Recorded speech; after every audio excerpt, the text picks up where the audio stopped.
जो परमेश्वर ने जब पहला मनुष्य परमेश्वर ने बनाया था तो उसको अधिकारों वाला मनुष्य बनाया था, उसको नॉर्मल नहीं बनाया था। लेकिन वो अधिकार अनआज्ञाकारिता है ना, परमेश्वर के वचन को आदर ना देने से वो अधिकार क्या हो गया, वो मनुष्यों से अधिकार छिन गया ना।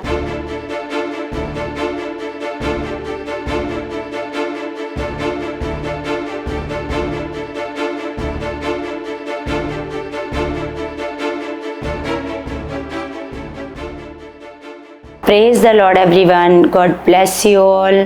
परमेश्वर आपको बहुत सारी बरकतें और आशीषें मसीह में दे चुके हैं। वो सर्वशक्तिमान परमेश्वर खुदा है। पर कलीसिया, सच में मेरा ये विश्वास है कि वो परमेश्वर आपको बहुत सारा अपने ज्ञान में बढ़ा चुके हैं, अब बुद्धि में, समझ में परमेश्वर आपको बहुत सारा बढ़ा चुके हैं यीशु मसीह के नाम से। तो सच में कलीसिया, आज का ये सुंदर समय जो हमें परमेश्वर ने दिया है, इसके लिए हम धन्यवाद करते हैं कि परमेश्वर प्रतिदिन परमेश्वर अपने आत्मिक रोटी से परमेश्वर हमें ब्लेस करते हैं। जिस प्रकार प्रभु ने कहा था, परमेश्वर के वचन में लिखा है कि मनुष्य केवल रोटी ही से नहीं, परमेश्वर के हर एक वचन से जो उसके मुख से निकलता है उससे जीवित रहेगा।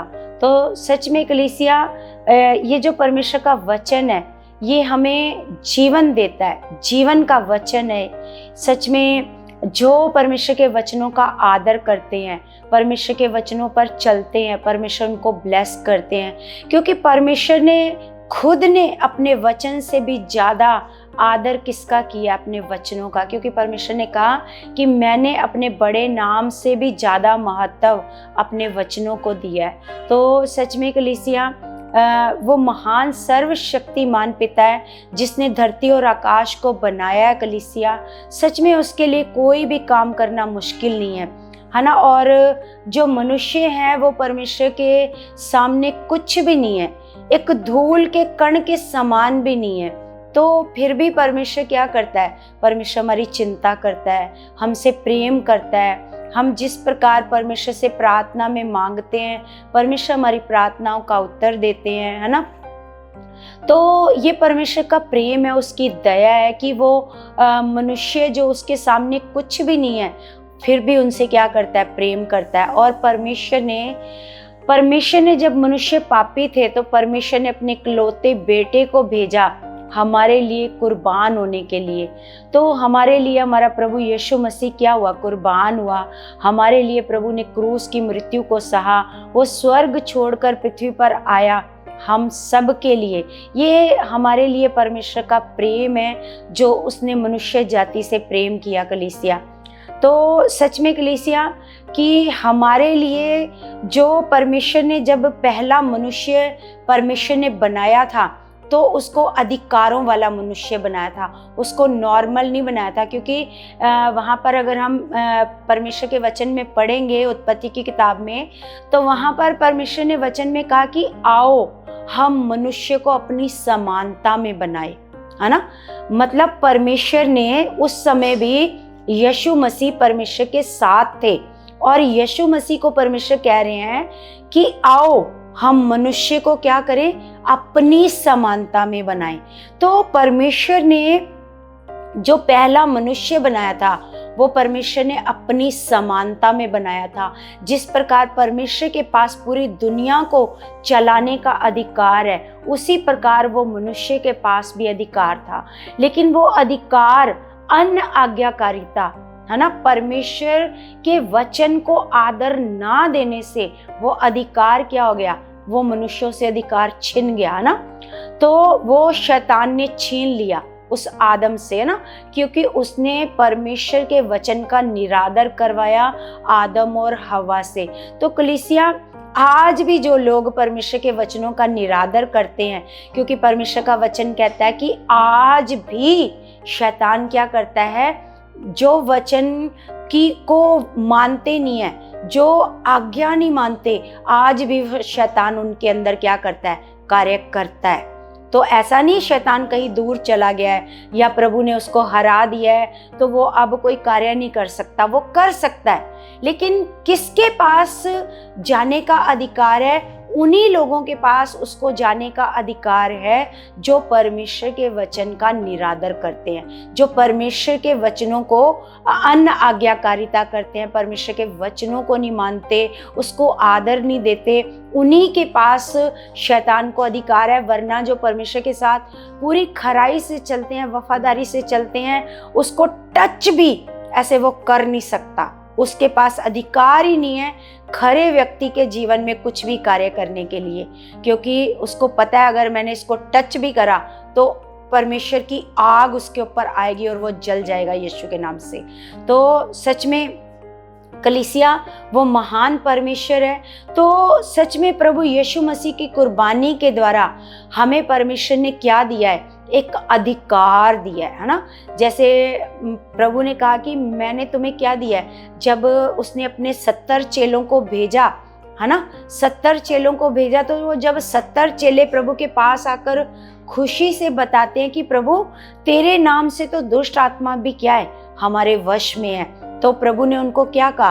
प्रभु ने कहा मैं शैतान को स्वर्ग से बिजली के समान पृथ्वी पर गिरा हुआ देखता हूँ, है ना, देख रहा हूँ। तो सच में, और आगे प्रभु ने कहा मैंने तुम्हें सांपों और बिच्छुओं को रौंदने का क्या दिया है? अधिकार दिया है। और शत्रु की सारी सामर्थ पर तुम्हें क्या दिया है? अधिकार दिया है। तो कलीसिया हम जानते हैं कि जो भी हालात आता है, रोग आता है, तकलीफ आती है, चिंता, परेशानी, किसी भी प्रकार का जब हालात आता है तो वो हालात किसके कारण आता है? वो हालात आता है शैतान के कारण। तो शैतान पर तो हमें परमेश्वर ने क्या दिया है? अधिकार दिया। तो हमारे पास वो अधिकार है, हमने उस अधिकार का इस्तेमाल करना है। लेकिन कई बार क्या होता है कि इंसान क्या करते हैं, मतलब वो अधिकार को भूल जाते हैं कि हमारे पास एक पावर है, हमारे पास एक अधिकार है। जब भी कोई बीमारी आएगी हमारे पास एक पावर है कि हम उसको बोलेंगे चल उखड़। जैसे प्रभु ने कहा कि तुम पहाड़ों को भी कहोगे उखड़, तो पहाड़ को भी क्या करना पड़ेगा? ऐसे अपनी जगह से उखड़कर जाना पड़ेगा, है ना। तो अगर प्रभु ने कहा कि तुम पहाड़ उखाड़ सकते हो तो कोई बीमारी पहाड़ से बड़ी नहीं हो सकती। अगर पहाड़ उखाड़ सकते हैं तो बीमारी को क्यों नहीं उखाड़ सकते?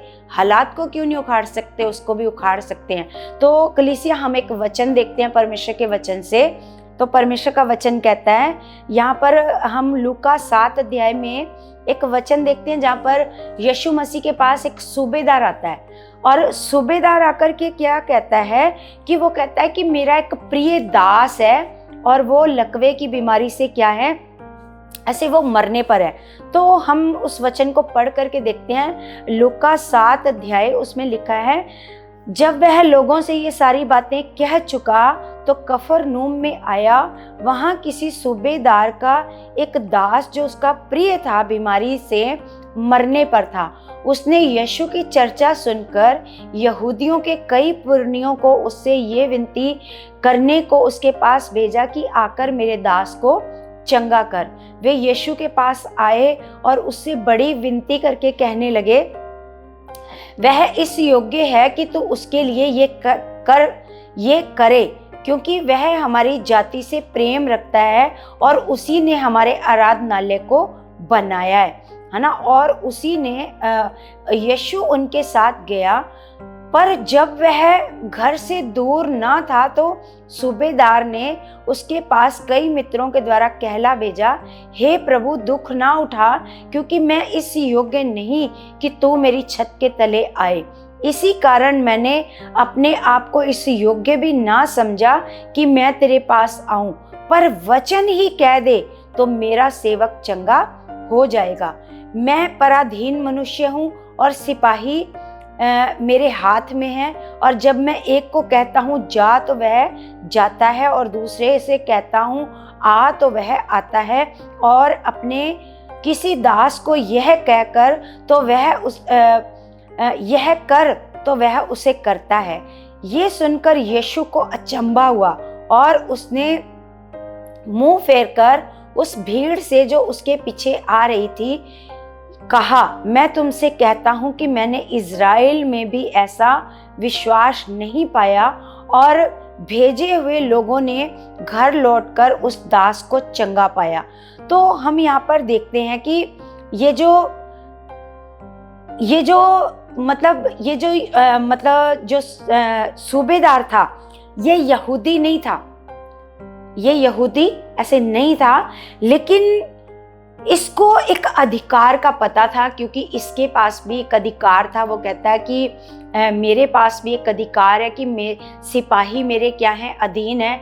अगर मैं एक सिपाही को कहता हूँ आ तो वो आता है, दूसरे को कहता हूँ जा तो वो जाता है, अगर मैं किसी और को कहता हूँ ये कर तो वो करता है, क्योंकि उनको पता है कि मेरे पास क्या है, अधिकार है। तो वो व्यक्ति, सोच के देखो कलीसिया, कि यहूदियों ने भी प्रभु को इस प्रकार से नहीं अपनाया। यहूदियों को भी नहीं इतना पता होएगा कि प्रभु यीशु मसीह के पास पिता परमेश्वर का दिया हुआ क्या है, अधिकार है। परमेश्वर ने यीशु को क्या दिया है, अधिकार दिया है ना। तो ये बात मेरे ख्याल से जिन यहूदियों ने इसकी सिफारिश करी कि ऐसे से इसने आराधनालय को बनाया है, ये सूबेदार है, बड़ा मतलब इसका जो सिपाही है, बड़ा इसका प्रिय है, वो बीमारी से मरने पर है, तो तू चल कर उसको क्या कर दे, ऐसे उसको चंगा कर दे, है ना।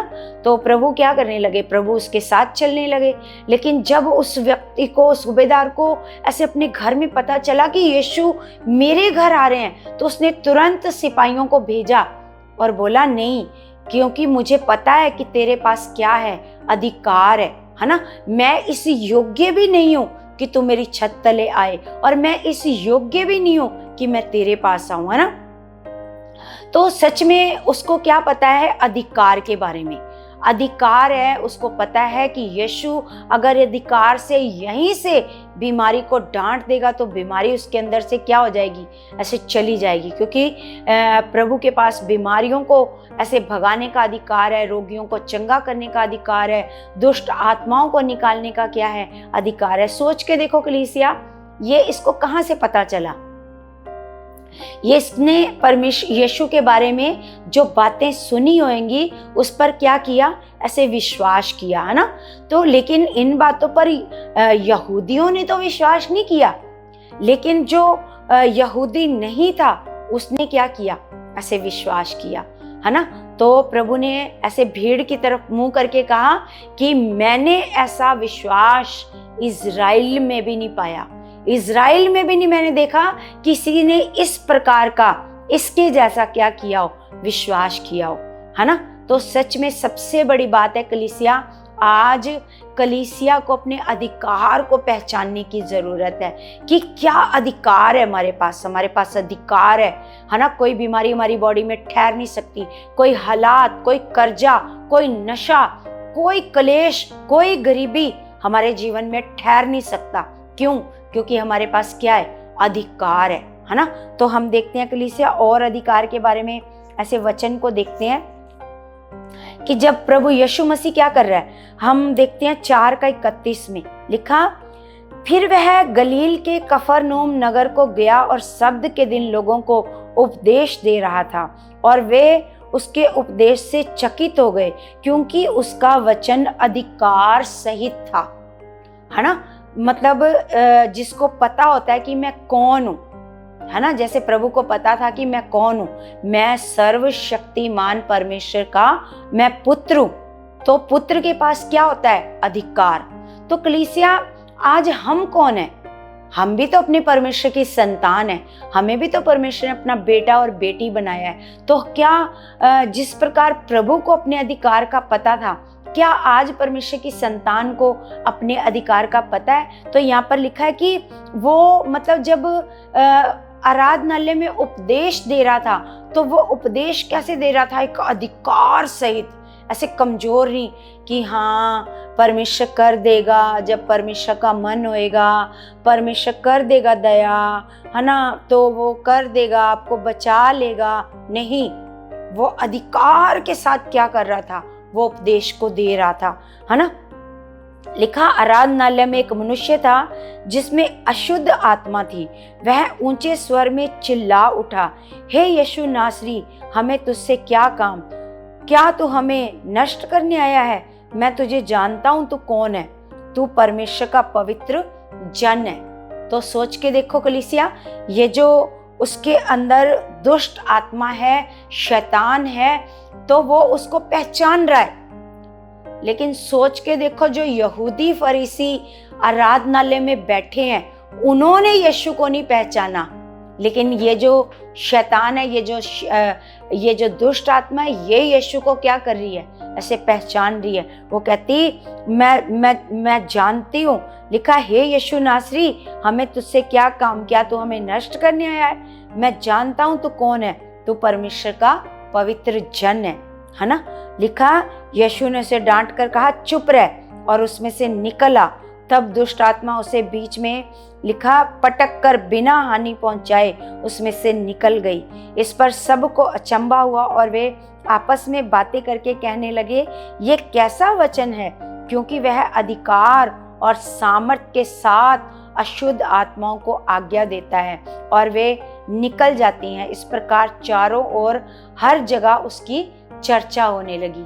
तो जब प्रभु यीशु मसीह को पता है कि मैं कौन हूँ और वो किस प्रकार उपदेश दे रहा है, और वो अपने अधिकार का क्या कर रहा है, इस्तेमाल। जब दुष्ट आत्मा चिल्ला उठी तो उसने अधिकार के साथ उसको डांटा, बोला चुप रह, है ना, ऐसे डरा नहीं प्रभु, क्योंकि उसको पता है कि प्रभु को पता है कि मेरे पास इसको निकालने का अधिकार है। ये मेरे सामने क्या है, कुछ भी नहीं है ना। तो सच में जिस प्रकार प्रभु यीशु मसीह को पता है कि मैं परमेश्वर का पुत्र हूँ, और पुत्र के पास क्या होता है, अधिकार। जो पिता का होता है वो पुत्र का होता है ना। तो इसी प्रकार परमेश्वर ने, ऐसे प्रभु यीशु मसीह ने क्या किया, प्रभु यीशु मसीह ने अपने अधिकारों को क्या किया, ऐसे इस्तेमाल किया। तो कलीसिया आज मसीह लोग क्या करते हैं, हालातों को सहते रहते हैं, दुखों में पड़े रहते हैं, बीमारियों में पड़े रहते हैं। जिस प्रकार वो 38 साल का बीमारी में पड़ा रहा, लेकिन उसको पता ही नहीं मेरे पास क्या है, अधिकार है, मैं कर सकता हूँ, मैं इस बीमारी से आजाद हो सकता हूँ, है ना। तो वो बीमारी में पड़ा रहा। तो सच में कलीसिया आज भी ऐसे जन हैं 38 साल के रोगी की तरह, कि वो बीमारी में सालों साल पड़े रहते हैं, बीमारी से बाहर नहीं आ पाते, दुखों से, हालातों से, गरीबी से, परेशानी से, चिंताओं से, नशों से वो बाहर नहीं आ पाते। क्यों? क्योंकि उनको भूल जाता है कि हमारे पास एक अधिकार है, हम परमेश्वर की संतान हैं, हम बेटे और बेटियां हैं, हमारे पास अधिकार है कि हम शैतान शत्रु की सारी सामर्थ पर हमारे पास क्या है, अधिकार है। हम एक बार बोलेंगे तो उसको जाना पड़ेगा। तो सच में कलीसिया, आप लोगों को भी क्या करना है, अपने अधिकारों का इस्तेमाल करना है। सबसे पहले अपने अधिकारों को पहचानना है कि आप हो कौन मसीह में, आपको क्यों परमेश्वर ने चुना है, आपको क्यों परमेश्वर अपने राज्य में बुला करके लाया है, दुख सहने के लिए नहीं। क्योंकि प्रभु ने कहा, मैं तो इसलिए आया हूं कि आप जीवन पाओ और बहुतायत का जीवन पाओ। तो इसलिए प्रभु यीशु मसीह हमारे लिए आया है कि हमें क्या मिले, ऐसे जीवन मिले, और जीवन भी नॉर्मल नहीं, बहुतायत का जीवन, है ना। तो प्रभु तो आया हमारे लिए बहुतायत का जीवन देने के लिए, लेकिन कलीसिया को इस बात को जानना पड़ेगा, क्योंकि ये दुख, बीमारियां, हालात, परेशानियां हमारे लिए है नहीं, हमारे लिए नहीं है, ये हमारे जीवन से ये जा चुकी हैं। इस बात पर विश्वास करना पड़ेगा और इनको आउट करना पड़ेगा पूरे अधिकार के साथ, डर के साथ। अगर आप डर के बोलोगे कि जा बीमारी, जा दुष्ट आत्मा, तो नहीं जाएगी, क्योंकि शैतान को पता है कि आप अधिकार के साथ बोल रहे हो या डर के साथ बोल रहे हो। ये बात पता है शैतान को ना। तो आपको डर के साथ नहीं ये बातें बोलनी है। कैसे बोलनी है? ऐसे अधिकार के साथ, है ना। तो कलीसिया, सच में मेरा ये विश्वास है कि जितने लोग इस वीडियो को सुन रहे हैं, उनके अंदर एक अधिकार, ऐसे अधिकारों की समझ कि आपको हमारे प्रभु ने क्या दिया है, एक अधिकार, इसकी समझ आपके अंदर आ चुकी है। अब आप दुखों को सहने वाले नहीं, दुखों को भगाने वाले मसीह बन चुके हो। तो आप खुद नहीं चंगे होगे, आप दूसरों को भी क्या करोगे, इस अधिकार के द्वारा दूसरों को भी क्या करोगे, आप चंगा करोगे। तो मेरा ये विश्वास है कलीसिया कि आज का ये जो वचन है आपके जीवनों में बहुत सारा कार्य कर चुका है और आपकी बुद्धि में ऐसे ये वचन मनों में ये बैठ चुका है। और आप इस वचन को कभी मत भूलना कलीसिया, हमेशा इस अधिकार को याद रखना कि हम मसीह में नॉर्मल नहीं है। हमें बिना कारण के परमेश्वर ने नहीं चुना, परमेश्वर ने किसी मकसद के लिए हमें चुना है। हमें परमेश्वर ने चुना है ताकि हम इस जगत के लोगों को उनके अधिकारों के बारे में बता सकें, हम लोगों को सुसमाचार दे सकें, लोगों को हम परमेश्वर के राज्य में ला सकें। इसलिए हमारे प्रभु ने हमें चुना है। तो कलीसिया, मेरा ये विश्वास है कि आज का वचन आपको बहुत सारा ब्लेस कर चुका है, आपको बुद्धि और समझ से परमेश्वर ब्लेस कर चुका है और आपको अपने अधिकारों का ज्ञान आ चुका है यीशु मसीह के नाम से। तो कलीसिया, जैसे मैं हर बार ऐसे रिक्वेस्ट करती हूँ कि आपने क्या करना है, इस वीडियो को आपने ज़्यादा से ज़्यादा शेयर करना है, लाइक करना है, सब्सक्राइब करना है इस चैनल को आपने, और इन वीडियोस को आपने आगे से आगे लोगों तक पहुँचाना है ताकि परमेश्वर का जो सही ज्ञान है कलीसिया वो लोगों तक जाए और लोग परमेश्वर के वचनों का ज्ञान प्राप्त करें और वो दुखों से बाहर आ पाएं यीशु के नाम से। जिस प्रकार परमेश्वर ने कहा, ज्ञान ना होने के कारण परमेश्वर की प्रजा क्या हो रही है, परमेश्वर का ज्ञान है ना। संसार का ज्ञान तो लोगों के पास बहुत है, लेकिन परमेश्वर का ज्ञान लोगों के पास नहीं है। इसलिए परमेश्वर की प्रजा क्या हो रही है, नाश हो रही है। तो आपने इस ज्ञान को लोगों तक पहुंचाना है ताकि परमेश्वर के जन बचाए जाएं, परमेश्वर के लोग हालातों से बाहर आ पाएं यीशु मसीह के नाम से। तो कलीसिया, हम सब अपने हाथों को उठाते हैं अपने स्वर्गीय पिता की ओर। स्वर्गीय पिता, मैं आपका धन्यवाद करती हूँ मेरे परमेश्वर, मेरे महान पिता, आप सर्वशक्तिमान हो खुदा, आप जीवित और जलाली परमेश्वर हो पिता। मैं आपका धन्यवाद करती हूँ खुदा। हे मेरे महान परमेश्वर जी, मैं आपका धन्यवाद करती हूँ पिता परमेश्वर जी। हे सर्वशक्तिमान पिता परमेश्वर जी, परमेश्वर सच में खुदा, मैं आपके बच्चों के लिए दुआ करती हूँ, प्रार्थना करती हूँ मेरे खुदावंत परमेश्वर जी, मेरे महान पिता परमेश्वर, तेरी दया के लिए, तेरे प्रेम के लिए परमेश्वर जी, तेरे बच्चों के लिए दुआ कर रही हूँ खुदावंत। सब रोगों को, सब बीमारियों को, सब हालातों को मैं पूरे अधिकार से डांट के इनके जीवन से भगाती हूँ यीशु नासरी के नाम से। हर बीमारी इनके जीवन से आउट हो जाए, हर गरीबी, हर तंगी, हर कर्जा इनके जीवन से आउट हो जाए यीशु के नाम से। खुदा, आपके बच्चे आजाद हो जाएं परमेश्वर, सारी तकलीफों से आजाद हो जाएं परमेश्वर।